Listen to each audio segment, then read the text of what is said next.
What is going down? Spicy Squad, Sourdough Squad coming together yet again for another State of the Franchise episode. But before we get into our topics today, because I am getting a little fatigued, stream fatigue is starting to set in. These shoulders are starting to get a little worn out. But before we get into any of that, how are you doing today, man? How are we doing with the Spicy Aponte? We're good. I carried Averly from the car to the elevator, so my arm is fatigued, and my shoulder is fatigued. So it is a real thing, man. I mean, but again, I'm 37. Trey Lance is 22. So, a lot of things are Well, fatigued on my body. wake up, honey, arm fatigue. Wake up, honey. We got all the arm fatigue in the world. But again, obviously, the reason why we're talking about this, and I'm sure plenty of you guys know, and as we get into it, before we get into it, drop some spicy sourdough emojis in the chat. Get this thing rolling. Smash the like button. Sub to both channels. Do all that good stuff for us. But you guys know why we're here. We're here because Brandon Ayuk dropped the spiciest of posts in response to all the arm fatigue rumors. Again, did we talk about it last week on last Wednesday's episode? Did we talk about what did the Colin Cowherd and Mike Silver thing come out after we did our episode, or did we talk about that? It was after, because I got blocked by Mike Silver after. It was You got blocked by Mike Silver? I got blocked by Mike Silver because I called him out on the BS, man. I'm tired of it, man. He's talking arm fatigue again, and I said he hasn't missed one practice or OTA this entire season, and he threw all off season. Like, what on earth are you talking about? And he blocked me. You got blocked. Blocked. I mean, if you look, I don't block people on Twitter. I only block you if you're just being harassing and you're just like saying things that are terrible, or if you say something that's terrible about Averly or something like that. But if someone wants to talk about football, I don't block you for it. I rarely block anybody. I think I blocked like 4 people. One of them was like the Boston Red Sox account. And I don't, but like the idea that I told you a literal fact that Trey Lance hasn't missed any practice, any OTA, and thrown all offseason, and you block me for it, it's softness you can see. Apparently, he wasn't ready for the smoke. I mean, they should have been ready, right? Like, it clearly, you punch a hornet's nest, you should expect them to attack you, which is what the 49ers are at this point. I think anyone, whether it's local media, national media, understands we're a feisty group. We'll come after our own if we need to. Like, Brad. So Brad, that's the thing, right? Sometimes I get into it with other fan bases. Sometimes I get into it with other, writers and things like that. Do you know why I'm not afraid? Because I get crushed by my own fan base on a daily in YouTube comments, on Twitter. Bro. Like, come on, man. You know the things, the vile things people say about me on Twitter? You think I care about national media, your fan base? That's peanuts, bro. Iron sharpens iron. 49er fans have been crushing each other so much that we're ready for smoke with anybody. And if you can't make it out of here, then you, from your other fan base, you got no shot with us. We literally have ongoing beefs. If you go on 49ers Twitter, sometimes people are waiting to see each other at games so they could fight. Like, that's how crazy things have gotten. So yes, I am not afraid of you. My own people kill me more than you. So come on. Exactly. I mean, if you're gonna punch, I mean, literally full out Mike Tyson, just drop a hornet's nest and just be ready. Be ready for what comes after. People are going to, again, I think part of the thing that makes this situation, again, if you haven't seen it, this is the caption that Brandon Ayuk posted on the video of Trey Lance and him throwing, which was 3 throws. He says, the only 3 throws from the day. His arm got fatigued after that. A big reason why this arm fatigue, I believe, in my opinion, Jason, and you can give me your thoughts on it, I believe this is such a polarizing buzzword because no one has ever heard about it before. Again, you and I, we're big into pre-draft scouting process. We know all the buzzwords, all the quicker than fast, all the, all the words and descriptions. You got that dog in them. Like, all those things and what they mean and how they are associated. And I think the biggest thing with arm fatigue is that it's being prefaced as a trait. Like his trait is that he's got a fatigued arm. He's just weak armed, and he can't withstand the grueling season that comes along with playing NFL football because he hasn't played a full season since 2019 at the Fs. You know what I mean? It feels like they're associating arm fatigue with a trait and not just like, hey, maybe his. You know what I'm saying? You get what I'm saying? You get where I'm coming from? Of course. And I'm pretty old. In the history of my time, you're not old, Jason. You're a young soul. In the history of my time watching this game, watching it be covered by national media, because for a long time before the internet, the only thing we did have, well, especially on the East Coast, was ESPN's coverage. There was no NFL Network at a certain time. I have never heard any other quarterback in the history of the game be described this way at all. And Tom Brady's 45. Why doesn't he need days off? Well, the Brett Favre was playing until he was 40. Why didn't he need days off? So you mean to tell me a 22-year-old who has not thrown the football a bunch either, by the way. It's not like he came from a college where they threw the ball 600 times a season and he's just like letting that thing. Even then, that's silly. But I've never heard anything like this. The only thing that I can correlate anything that has any semblance of truth or medical things, it's not arm fatigue.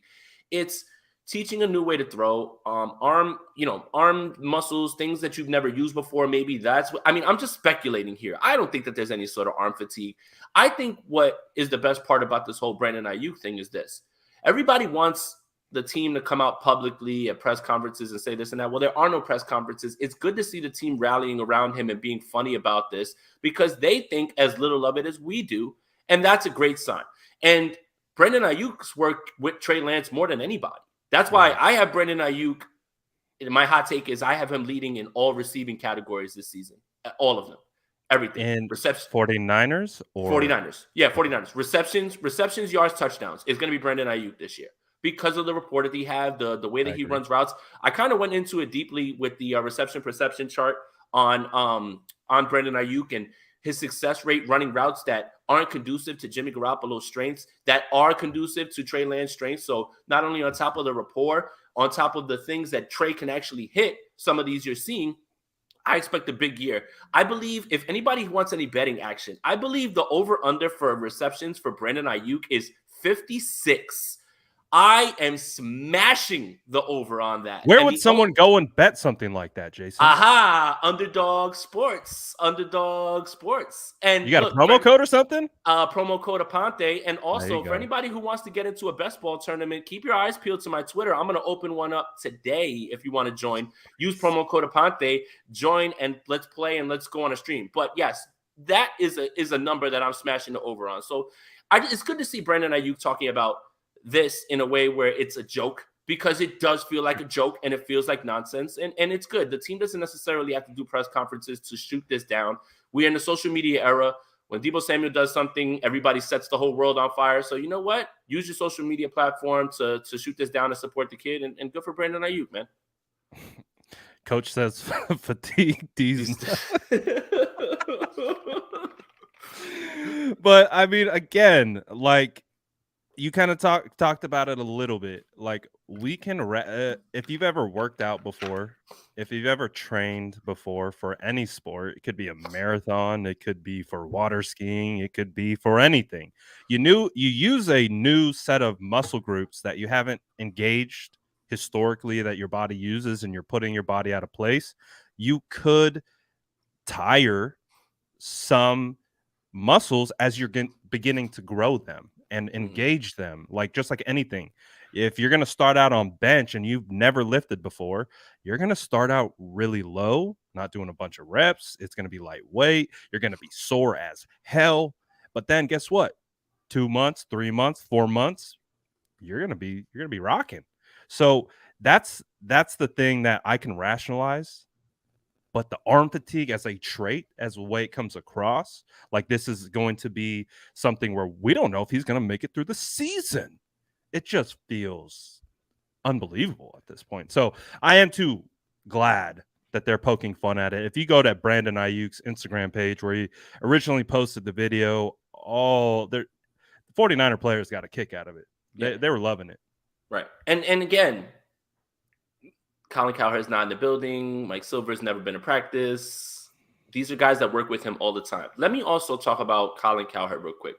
I want to start this by saying Colin Cowherd, what he does requires a certain talent. I want to make sure that that's out there. The man speaks for 3 hours by himself with a mic, and then he goes and does all these other podcasts. You know how hard it is to be not only one, coherent and speaking for 3 straight hours? Forget the knowledge. I'm just talking about that. And to be fair, the person that tunes into Colin Cowherd isn't going to be informed. They're going to be entertained. And that's what a lot of this is. Now, just remember that. So he does have a talent. He has a talent doing that, and that's hard. Not everybody can do that, and that's why he makes a lot of money. At the same time, when you speak for 4 and 5 hours a day for 2 and 3 years, you lose track of what you say. And he gets receipts pulled on him quite a bit. Right. So Kevin Durant calls him out for some bad take that he had, something like that. And he says, well, I missed on that. He goes, but I don't get credit for calling Josh Rosen a bust, Rob. Nah. Then they pulled up all the times that he said that Josh Rosen was a franchise changer and that and they can't believe that he went at number 9. Again, that man doesn't know what he's saying and that it's contradicting something he said 3 years ago because he just speaks and speaks and speaks. At the same time, that talent that he has to keep people entertained, and I see Callie's quote, I think that's hilarious. And fair. Many people tune into Colin Cowherd for that reason. I don't want to, say it all out, but yes.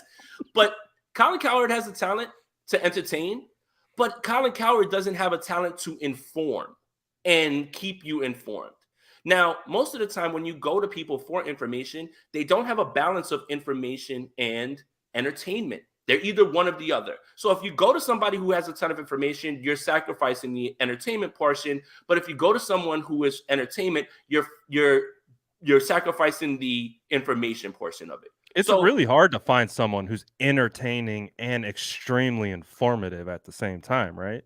Yeah, and that's it too, right? Like that's the thing. But that's why you guys are here with us, right? Yeah, we like to think that we're the good balance of that. Like like you'll get some yelling, but you might walk away learning a thing or two, right? Like that's what we aspire to do. Every once in a while, we'll teach them something. We'll drop somebody will walk away and say, "Hey, I didn't know that." But yeah, I just want to put that out there. Like in terms of that, it's just the guy speaks for hours and hours on days, and sometimes on the weekend. I mean, the guy takes maybe 1 vacation, 2 vacations a year. He speaks about 3 different sports that, again, it's no way for you to be all tapped in and dialed in on all those things and know all of those things. I mean, the people who cover the NFL have a hard enough time being dialed in on just 32 teams. So I want to give him credit in that way that he's entertaining. But I guess that's the context that I'm trying to give you so you don't get so riled up by Colin Cowherd, right? Like you have to understand Colin Cowherd, Skip Bayless, Stephen A. Smith, like all these guys, they're just there to entertain. The casual fan is there to just listen and be entertained, and that's it. The hardcore people, which are the people that watch us and hardcore 49ers fans, we know what's going on with the team, but you shouldn't get upset at him because you should know better than to be going to him for information, in my opinion. I mean, that's a great point because obviously he is a nationally syndicated across everywhere. There are numbers to meet. There are things that go above about being just like super insightful. At a certain point, you need people talking about you. You need people retweeting at you. You need people chirping at you. It keeps a balance. It keeps people engaged. It keeps people coming back saying, oh, remember in 2019, you said this. That's actually a W. If you live that rent-free in people's minds that they're going to pull receipts on you constantly, you can look at it as a disadvantage, but you can also look at it as, man, you really have an impact on the way these people are going throughout their days and what they really think about this particular subject.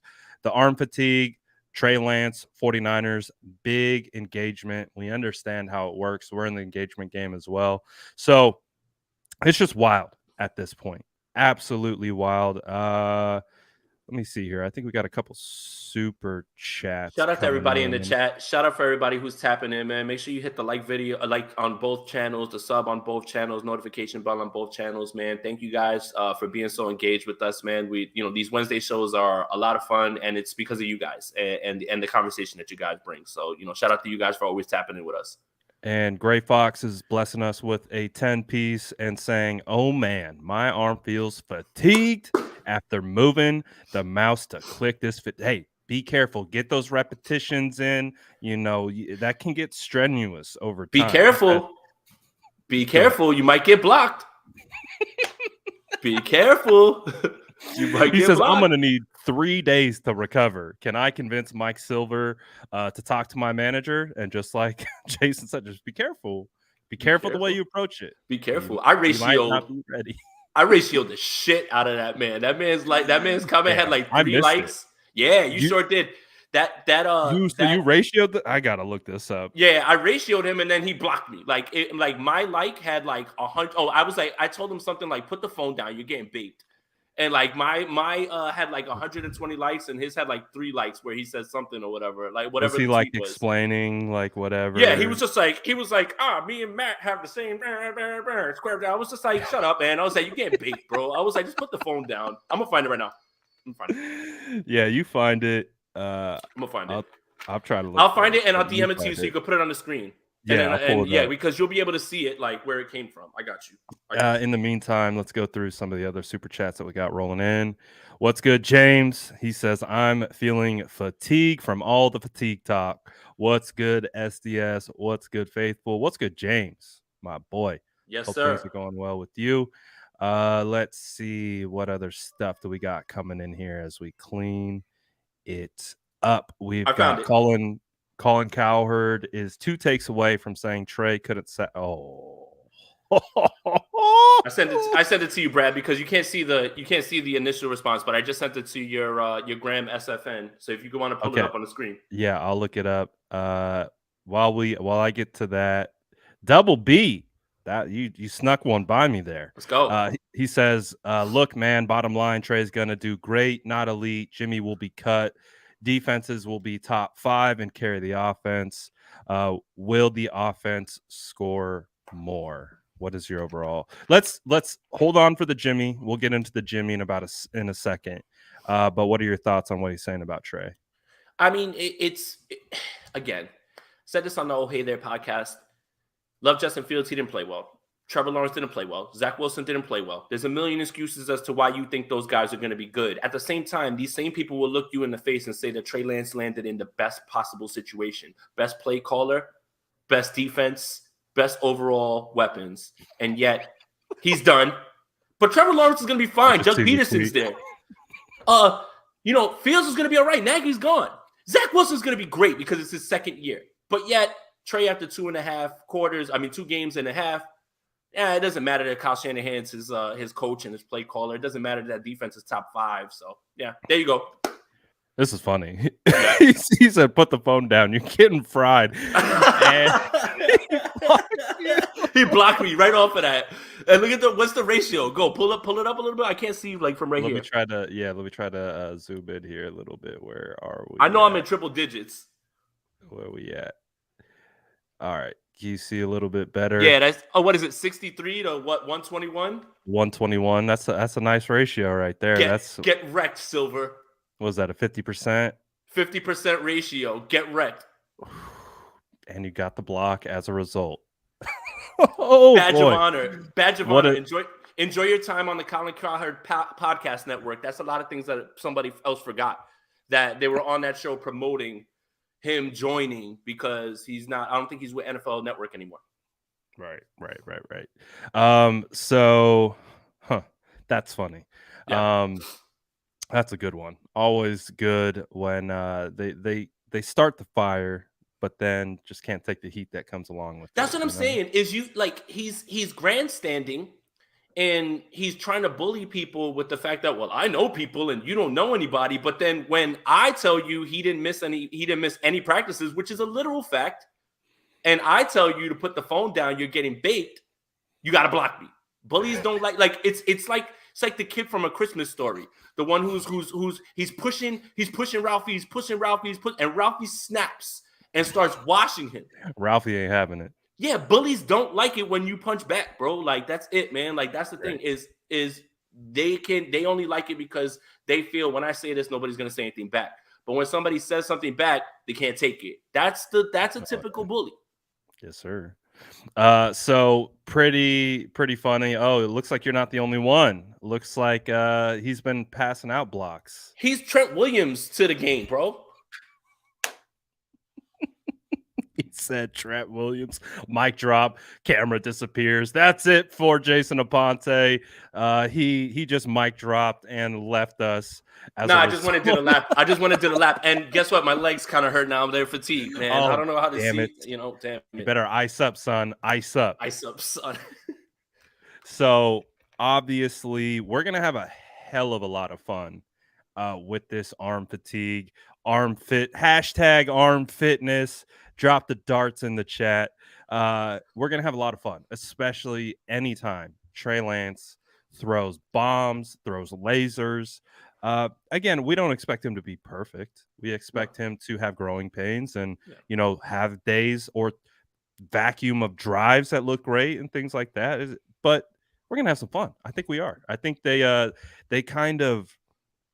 poked the bear, and just if you're gonna poke the bear, just be ready to fight. That's I guess all I gotta say. What is it? If you can't take the heat, stay out of the kitchen. Don't mess with the bull. You'll get the horns. Any other cliches you want to throw in there, Brad? Like these are all good ones right here. Absolutely. I mean, we could come up with a million more, but for now, I think we are crystal clear that this is going to be a fun season. But there are still some questions with the quarterback position because obviously, Jimmy Garoppolo. It's July 13th. Training camp is almost 2 weeks away. I get to see your beautiful face here soon. I'll be in the Bay. I'll be in the Bay in 13 days, buddy. Whoo! But Jimmy's still on the roster. We had Colin Cowherd. Oh, look who it is, Colin Cowherd, say that the Seattle Seahawks should and would trade a second-round draft pick for Jimmy Garoppolo. I'll be honest. I just thought that was the biggest horse malarkey there ever was. Second round draft pick at this point in this market. When they say yesterday's price is not today's price, it doesn't always mean it's more.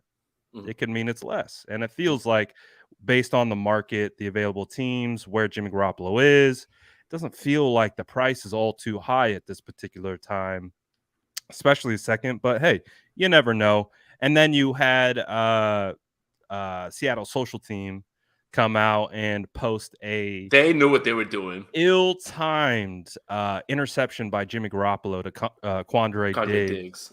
And they, like you said, they know 100% what they're doing. They're like, oh yeah, we're going to trade for Jimmy Garoppolo in the second round pick. Well, we're going to post Jimmy Garoppolo throwing a pick to our defense. That's what we think about that. So that was intentional. Don't believe for 1 second it's not. Those posts are reviewed by multiple levels of authoritative managers that have to say, yeah, let's put this out. So that's not just some intern over there. It's not Radio Shack's account. It's not Radio Shack's account. That's completely out of pocket. Out of pocket. Social media, for the most part, is not run by interns because they understand the impact. And if you put out a off-putting post, that's going to do so much detrimental things for you and your brand. So interns don't run social media anymore. You should definitely bully Brad on this. So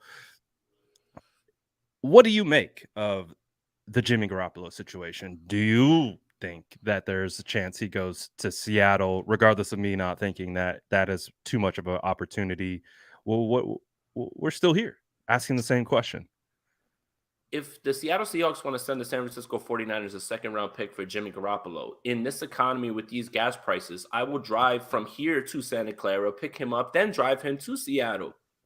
I don't care. But they don't have a second-rounder on the table. And look, let's just break this down rationally, okay? Yeah. Everybody's saying, well, I don't want Jimmy to go to Seattle because what if this and that? Yeah, what if? If Jimmy Garoppolo goes there, they're going to win 6 games. I think you're more nervous that they beat the 49ers, which I'm still not. I mean, this defense regularly turned him over in training camp. And look, here's another thing. The Seattle Seahawks are clearly going with a plan. CJ Stroud, Bryce Young are quarterbacks next year. Jimmy Garoppolo's not good enough to put you in the playoffs, but Jimmy Garoppolo's good enough to win games to put you out of position to get those guys. Do you know how you get CJ Stroud and Bryce Young and get a shot? You start Drew Lock. You start Geno Smith. I don't understand what this would be. Jimmy Garoppolo only fits on a team that is borderline making the playoffs or loses a quarterback who is a playoff team.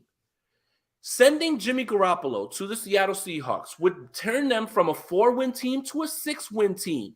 And you know what those 2 wins will do? Will push you out of any chance to get those 2 studs in this quarterback group. I don't understand it. Not worried about it. And everybody's like, well, he's going to give them inside information on the 49ers defense. Look, 49er fans, put your fingers in your ears. The Seattle Seahawks have had a pretty easy time beating the 49ers without any inside information. I don't want to hear that, man. And if Jimmy Garoppolo did go over there, I'm not worried about that. They're not going to do anything. And that's it. Like, for me, Jimmy Garoppolo has 0 trade destinations. Cleveland's out. All accounts that are coming out now about Deshaun Watson, and I don't agree with any of it, is 4 to 6 games. Sounds like it's Jacoby time. You don't trade for Jimmy Garoppolo for 4 to 6 games because he can hold it down, Jacoby Brissett, and then you just go to Deshaun Watson. So think about whatever it is that you want, like whatever, it should be more. I agree. But from all accounts, and it's multiple people in different places, that's how you know that you can kind of correlate it, that it's true. Somebody in Cleveland saying it, somebody on NFL Network said it. This is kind of being spoken about loudly, and it's about to happen. So if that happens, there is nowhere to trade Jimmy Garoppolo. The 49ers probably won't willingly cut Jimmy Garoppolo. But Jimmy Garoppolo will probably come to the 49ers and say, cut me. I want to get out of here, and I want to get – that's when the cut will happen. Because I do believe that John, Kyle, Jed have stacked up enough quotes that they can go back and point to and say, see, we told you we were never going to cut him. Kyle said it. Jed said something about 2 years. John said the same thing about not cutting good quarterbacks.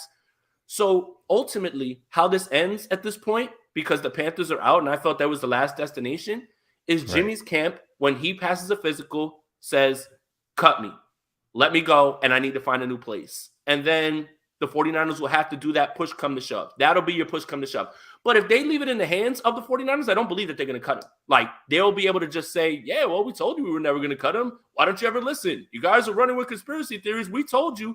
Like, that's their way. They've always done that. Kyle never goes out of his way to stomp narratives out.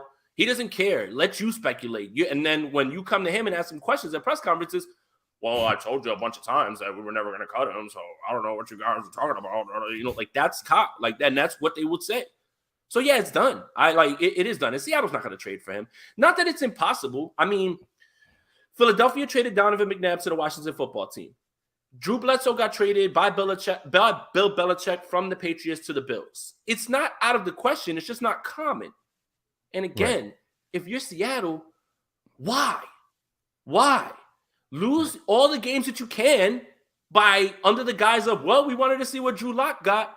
And then you end up with Bryce Young or CJ Stroud. Take a chance on Jimmy Garoppolo, and he might push you out of that top 3. Just play with your roster, and everything will be fine. Now, I'll ask you this, Brad.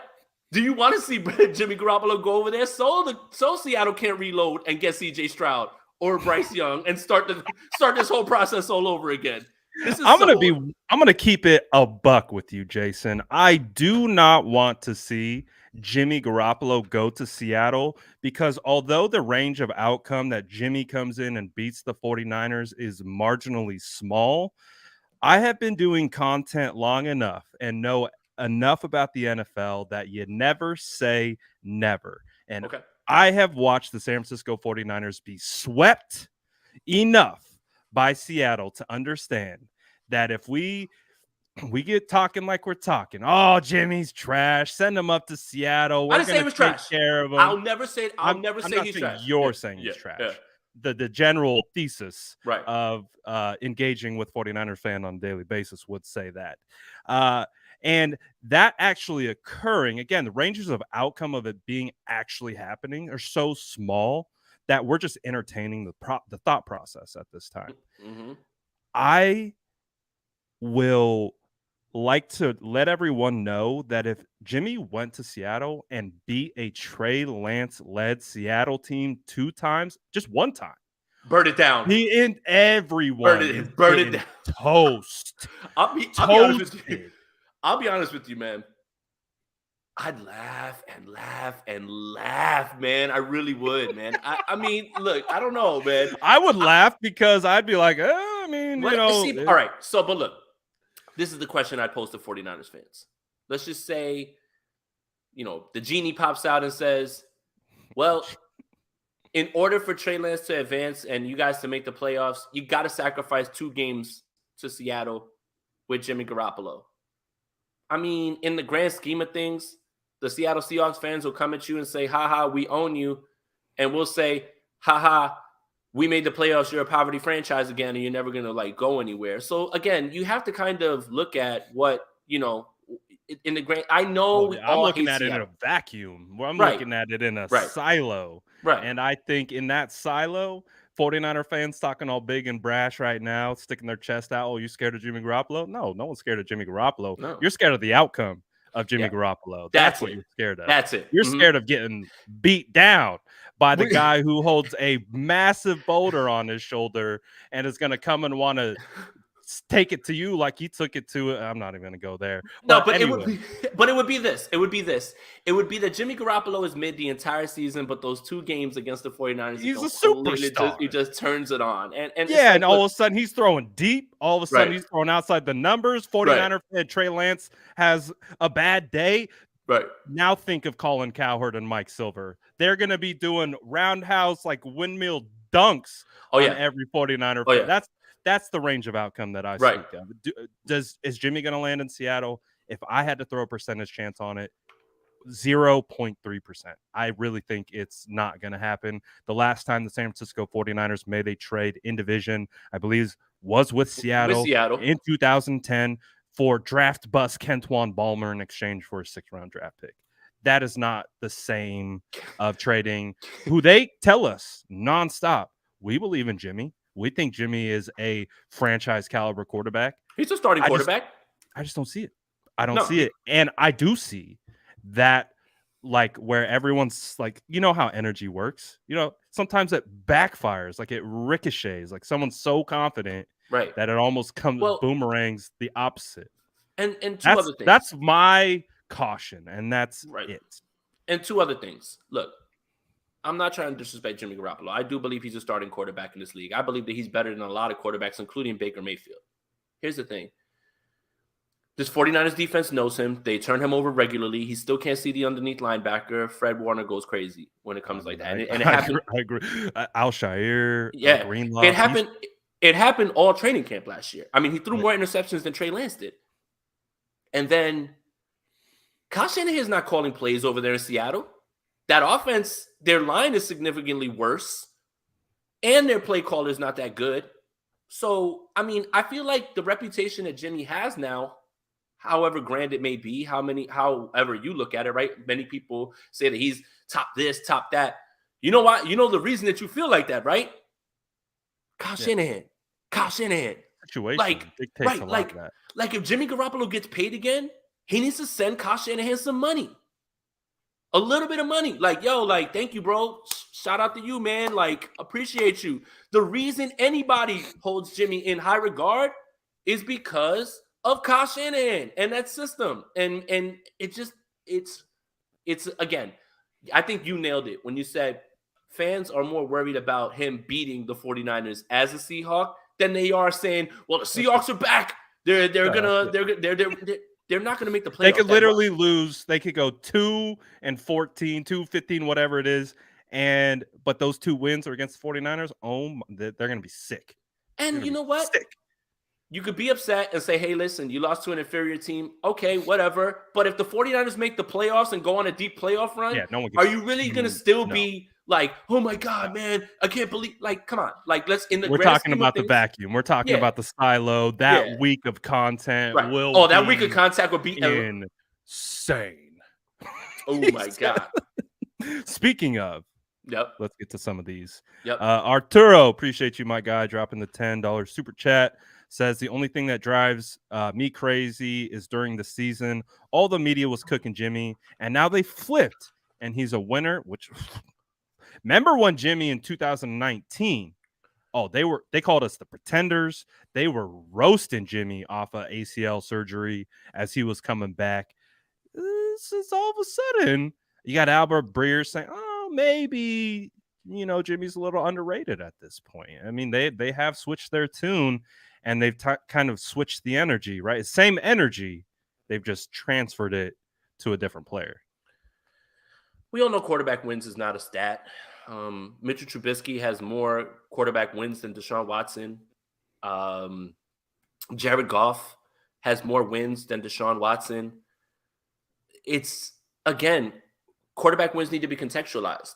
Here's how it gets contextualized, because the discussion came up too, and I find myself defending another quarterback of another team that I feel is in the same kind of boat as Trey Lance, but he has way more track record that he's still getting disrespected, and that's Lamar Jackson. Yeah. Lamar Jackson has a ton of wins, but Lamar Jackson isn't sitting back at the end of the bus. He's the bus. He's the reason. He's the entire. He's not the driver. Everyone, he's not the Greg driver. Roman. He's not the driver. He's the bus. Jared Goff is along for the ride. Jimmy Garoppolo's along for the ride. Those are guys that, yes, they contribute, but they're along for the ride for the most part. Lamar Jackson is the guy that at the end of the night, when defensive coordinators go and they dream of glory and winning on Sunday, are up at night with their eyes open at the ceiling trying to figure out, how do we slow this man down? So it's a difference when it comes to quarterback wins. You cannot just throw quarterback wins up and just say, well, look, he wins. And the one thing that keeps popping up, and it's so redundant, and maybe this is why I'm so frustrated. Well, look at the 49ers record without him. Cool. He's better than a bus driver, a mechanic, and an elevator guy. Nick Mullins, CJ Beathard, and Brian Hoyer. Whoop-de-doo. Good job, Jimmy Garoppolo. I would hope so, man. Woo! Spicy. Like, dude's better than a plumber, and you guys are giving him credit and saying, look, Kyle Shanahan can't win without a court. Yeah. Bill Belichick couldn't win with those three. John Madden couldn't. Rest in peace. Vince Lombardi. He said R.I.P. Damn. Yeah. Lombardi couldn't win with Brian Hoyer, CJ Beathard, or Nick Mullins. So don't give me that, man. It's insane, the quarterback wins thing popping up. And then the people who are saying, oh, look at his record without. Yeah. I mean, those guys are NFL quarterbacks. I don't want to be disrespectful, but come on, man. We know that they're not starting quarterbacks, man. Like there's a reason that they're backup quarterbacks, and there's a reason that when starting quarterbacks go down, most of the time that team suffers because backup quarterbacks are not starters. They're spot starters. They're not supposed to be there for the entirety of a season. So it's just strange. That's why it's a flawed argument. You're comparing backups to who we agree is might not be the best starter in the world, but hey, there's only 32 spots. He might be around there, 20 range, which is better than Mullins, Beathard, Hoyer, anyone else who's walked through those doors to try to play with Kyle. So yeah, I hear your point. It's a fun conversation to have. Let's see. Corey says, I get being real about Lance in his first full year, but stretching the field is in itself revolutionary in a system that has lacked that type of asset. Therefore, can't compare to what came before. Huh. I think you can compare a little bit to maybe the Atlanta Falcons version with Matt Ryan, right? Who would stretch the ball a little bit more. Yeah, but they're definitely still different quarterbacks. Right. And can we put together are we stomping out narratives all day today? I guess so. Okay. Stomp away. Okay. Everyone says, man, in Atlanta, they aired the ball out so much. Yeah, that's cool. Julio Jones, Matt Ryan. Weren't they 16th in the league in pass attempts? Oh, wait. Oh, they still ran Freeman? So they didn't run the ball a ton either, even with Julio Jones and Matt Ryan? Look. Even with Trey Lance, they are not going to throw the ball more. That is not what Shanahan wants to do. Yes. They'll run first. Yes. The difference is that when they did throw, Matt Ryan could throw to Julio Jones down the field. They're not going to change philosophies. They're just going to be able to actually do things that they weren't able to do with things that are not Jimmy Garoppolo's strength. And that's why, again, I am so excited for Brandon Ayuk. The reception perception chart, which I posted on Twitter, I implore you guys to check it out. Corner routes, post routes, he's successful in them, but they ran them the least amount out of all of the routes that he ran because they're not conducive to the quarterback's strength. Now, who can hit those now? That's Trey Lance. That's why Brandon Ayuk's big season is on the way this year. Absolutely. I think Ayuk's going to go to the moon this year. That's why I'm very excited. I bought low last year in Dynasty as much as I could. Gammon Brown says 2 public false narratives that had an effect on 49er fans. Number 1, Trey Lance's arm fitness. Number 2, Brad and Jason's don't get along. Yes, we do not get along, Jason. Hold up. Who was saying that? I thought it was somebody else, man. Who the hell was saying me and Brad? Man, listen. Drop their ad on Twitter. Let's go. Hey, yeah, no. That one I'm pulling up on, man. You crazy, man. I love this man. I text him and don't get a reply back. He's Jimmy Garoppolo and I'm George Kittle. Yeah. Yes, these are facts. I will not deny those facts. Yeah, you can't. Very true. You can't because I will release the screenshots. Hi, Brad. Hey, Brad. What's going on, Brad? Hey, Brad. Hey, man. Hey, Brad. It's like me just talking to myself. Watch, and you're probably going to see about 5 or 6 comments of other people saying he does the same shit to me. I apologize. I love you all. I don't feel bad. That man's phone is jumping. I love Jason. I love Jason's because he's learned to work around that character flaw, and he's accepted it and still loves me for me. So I do. But I know that when I get that text back, I got to get right back and text him because he's looking at the text message that time. So like, if I move on and I start making content and it just gets lost, it gets lost and everything else. But yeah, that's not a narrative we subscribe to. Right. Let's see. Official BNA says I'm glad it's Armgate instead of Milfgate. I think he's talking about the Zach Wilson scenario that's going on. Zach Wilson's post today was genius, man. I have to give that kid credit, man. Did you see it? Which one?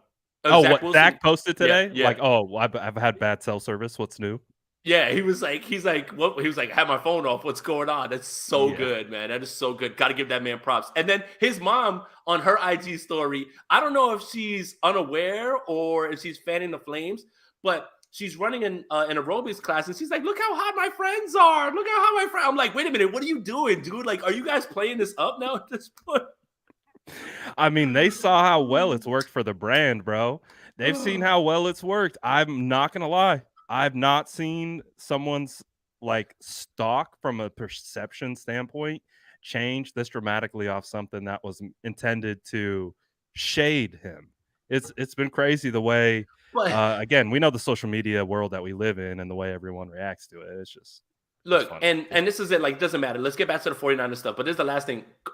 Croc posted something. He said he took 2 BYU cheerleaders to some dance. I rule. Yeah, he was like, you should have known how Zach Wilson's coming. Like, that's how he is, man. Like, the man's a ladies' man. And I got to give that man credit. He may not be successful at this level, but I'll tell you what, he's like, what's the guy's name from American Pie? Finch? The one with Stifler's mom? Yeah, I know what you're talking about. There you go. Stifler's mom, man. She's got it going on, apparently. So shout out Zach Wilson. Way to go, Zach. Apparently, that's one way to restore your image. Because clearly a lot of people are loving him now. The transformation has been amazing to see. Coach says, I think we're under Niners impact. Jason and Brad, what team could do with Jimmy what we did? Essentially, the success that Jimmy Garoppolo had with the 49ers.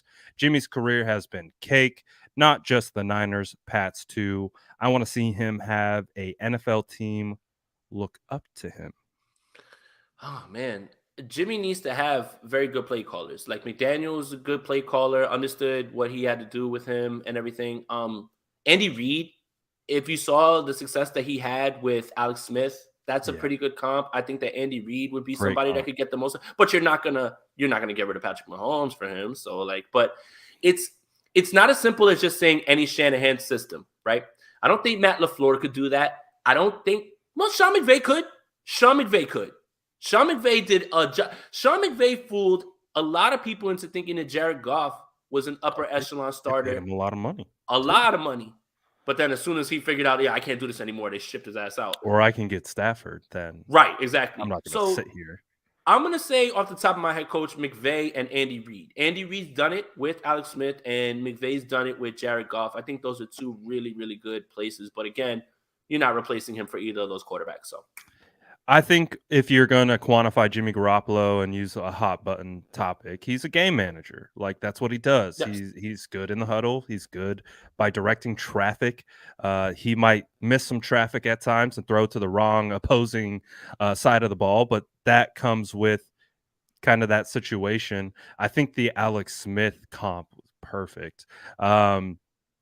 Any team that is a run first team, I think Jimmy Garoppolo can have success because, again, scheme manipulation. If you are getting defenses to bite on the run, that's where Jimmy is really able to find success because he's able to find, linebackers shifting over outside of a hole or a throwing lane, and then he throws right behind that particular lane. So he's really good at being able to work, of course, short to intermediate and manipulation. It's when the linebackers don't bite, when they don't do what he thinks they're going to do, and he still goes there. And that's when you see the how did you throw that pick? It's almost like feels like muscle memory. right. Like I expect them to move.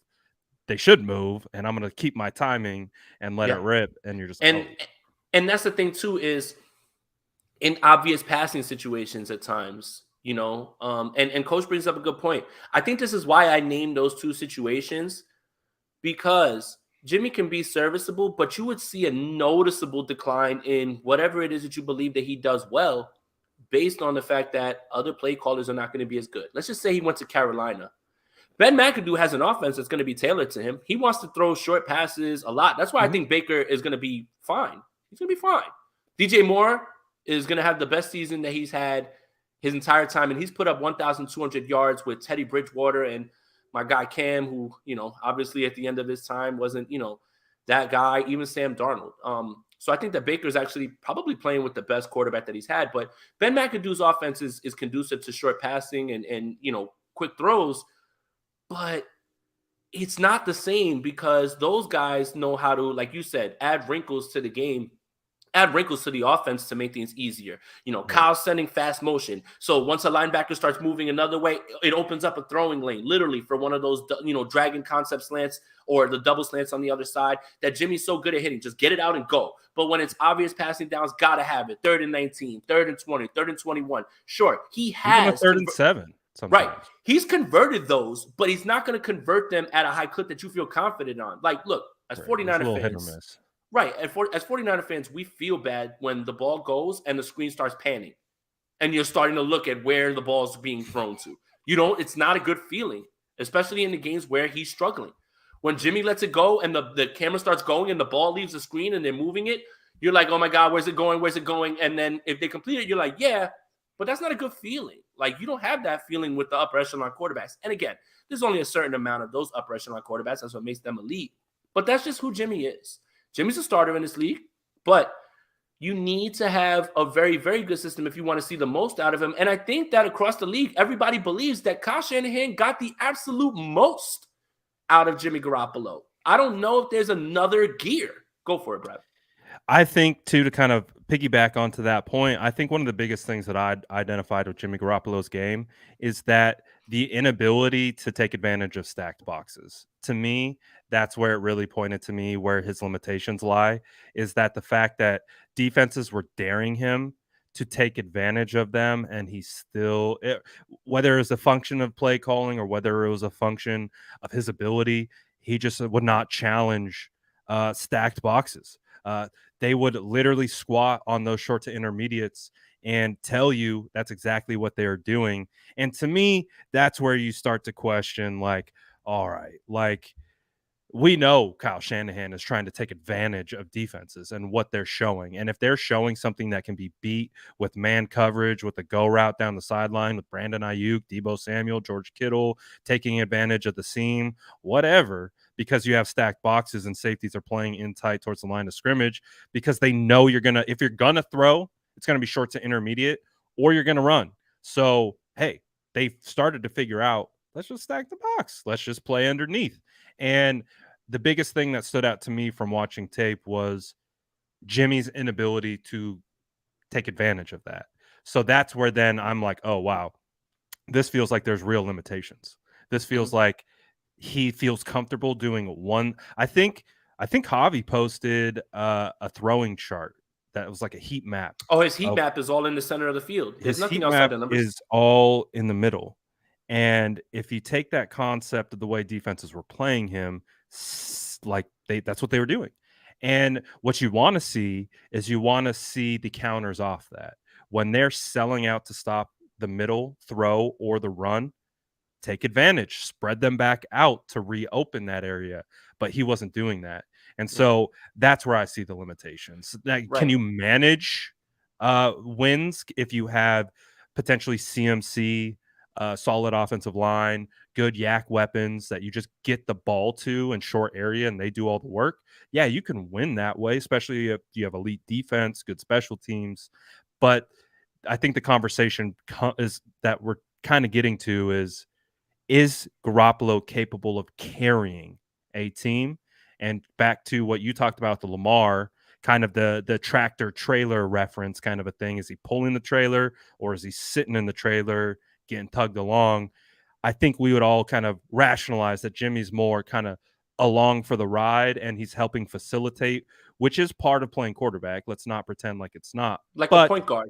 Yeah, but not a Steph Curry point guard. Not a Steph Curry point guard. Not a Steph. Like he's I don't know. Maybe Rajon Rondo. Pat Beverly. You know, Rajon Rondo. No. Pat Bev got that dog. He does got that. Pat Beverly's a great defender. He does got that dog in him. So, but I think we get the point. It's more of he's more of a facilitator than someone who is going to light the world on fire. And I think we are moving towards, and we have a quarterback now that has the opportunity to not only be that manager, but to make those counters, to be able to be a run first team and then go deep 40 yards, 50 yards down the field for a deep bomb to Ayuk. And then you got the defense like, oh, we can't stop the run. We can't stop the pass over the middle. And then they're just going to go deep on us whenever they're working the middle of the field. That's where you really get defenses in conflict. Here's your example. Don't disrespect Rondo. Rondo can't shoot a J. He just passes the ball around. Like he has no jumper. So he can't shoot from far and Jimmy can't throw far. Is that some New York bias coming in, Jason? How am I disrespecting Rondo? That man can't shoot. He has no jumper. Like that, he literally can't shoot from far. Jimmy can't throw from far. How is that disrespecting Rondo? They're calling him Westbrook. It's Jimmy's Westbrook. Let me know when Jimmy leads the league in every single category and we can call him Westbrook. Goodness gracious. He's Rajon Rondo. Rajon Rondo can't shoot from far. Jimmy can't throw far. My goodness. Anyway, here's your example. Yeah, did I forget Boston Celtics Rondo? No, he can't shoot he couldn't shoot from there. He just passed to everybody. Goodness gracious. All right, look. When has Rajon Rondo ever had a jumper? Someone let me know. Bro, man, people are upset about the Rondo take. Only time Rondo had a jumper was in the bubble. Talk to him, coach, man. He got no jumper, bro. Avery could put that thing out from further than him. Anyway, look. So here's the game that you guys should know, right? And this is where we're talking about manipulation, play calling, and what gets everything easier and easier for Jimmy Garoppolo. So the last drive before in the fourth quarter in Week 18 against the Rams, Juwan Jennings was wide open, right? Like in the middle of the field. But the dissection of that play is this. Motion goes this way. The secondary gets confused. One guy falls into the corner and doesn't pick up Jennings, and Jennings is wide open across the middle of the field, and Jimmy bangs it on him for his credit. But you see? That's the play against the Rams, right? Yeah, that's the play against the Rams in Week 18. Yeah. That's the thing. Man, how did he get wide open? Because he had no one on him. Because Kyle is moving things around and making things easier for him that it's causing coverage breaks on the back end, right? Jimmy made some good throws on that drive. That's good. But the final touchdown, the one that was tying the game, was because it was a masterclass in Kyle Shanahan moving eyes and causing confusion and making it wide open. So yeah, I it's that. And again, like I'll say it one more time, the book is out. The league is like, man, even people in front offices will say, we don't have Kyle Shanahan. How are we gonna get the most out of this guy? We don't have a Kyle Shanahan. And I literally could only name 2 guys that I felt really, really like confident that Jimmy would even like play like well, like with. And he could still play well with other guys, but he would never reach the heights that he did under Kyle Shanahan. And that's no knock. He's still a starter. Jimmy's not trash, man. Let's just, like, I want to reiterate that one more time.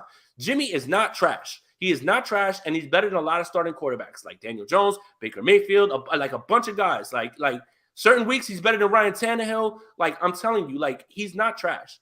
But the reason that the league is maybe so down is, one, the surgery, and that's kind of, again, we talked to the doc on 95.7 The Game. The surgery was going to zap his accuracy, which if he's not accurate now, what are we doing? And people have to see him throw. And 2, people are real with themselves where they say, our offensive coordinator is not as good as Kyle Shanahan, man. He's not going to get the most out of Jimmy Garoppolo. So, yeah, you'll get serviceable play, but you'll never get to that ceiling because of how Kyle Shanahan used him. Yeah, no, I hear you. I think we're on par with that conversation. But before we wrap things up and we kind of transition off the quarterback situation, if we just look at the 49ers roster, could you see them making any additional moves before training camp? Again, obviously, we're waiting for the quarterback domino to fall. We're waiting for the Deebo Samuel extension to fall. But outside of those things, could you see the 49ers potentially bringing on any more players to the roster? No, I mean, I don't know if that's going to happen right before camp. I think that they're really set with what they have. I think after camp and they start to go through who they think, is going to be starting, and we're going to find that out pretty soon. We don't have to speculate anymore. There's some really good football players still out there at offensive line, running back, strong safety, linebacker, as well too, as for depth and things like that. So those are the 4 that kind of stand out to me. But again, a lot of that will go away with what they figure out in training camp. Like if Hufanga's the guy that they think he is because they're going to give him the first crack, then I guess you don't have to go get anybody because then you have Odom and you have more behind him, and that's fine depth. If, Eli's going to be the guy, but if they like what they see from TDP and they, maybe they cut Jermichael Hasty and they keep Jeff Wilson and Trey Sermon gets another shot, then you're fine there if they think that. So a lot of the additions that are going to happen are when we start to get to the actual football. But those are some spots. There's some football players out there that could really help, man. There really is, man. I'm still going to keep putting out the Justin Jackson thing. He's still unsigned. He knows Anthony Lynn. They're going to convert a little bit more to inside zone, which would be great for him. He's not fast. He's an inside guy.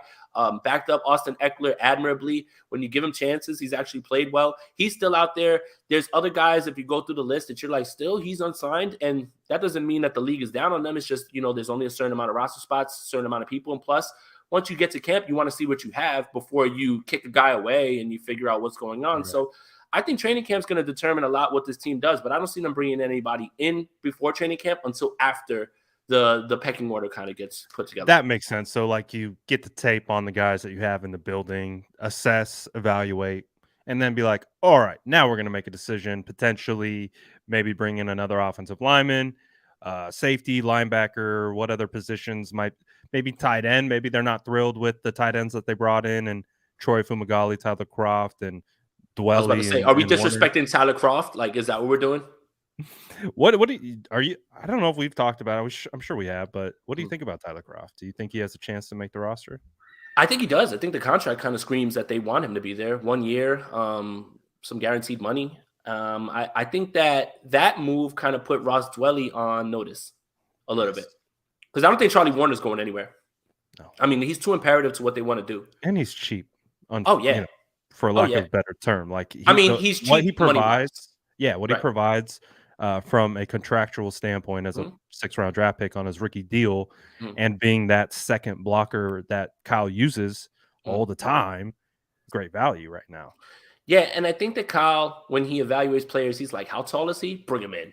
6'7", sign him. 6'5", sign him. I mean, this guy is so obsessed with big slot and everything as well too. Even if his X and Y, I mean, we know that Brandon Ayuk as X is a big guy. Debo's not really a big guy in terms of like height, but maybe he wants to start to have some more options of throwing jump balls. I mean, that's the thing, man. Is Tyler Kroft could be that guy in the red zone. Jawan Jennings is that guy. So I mean, it depends.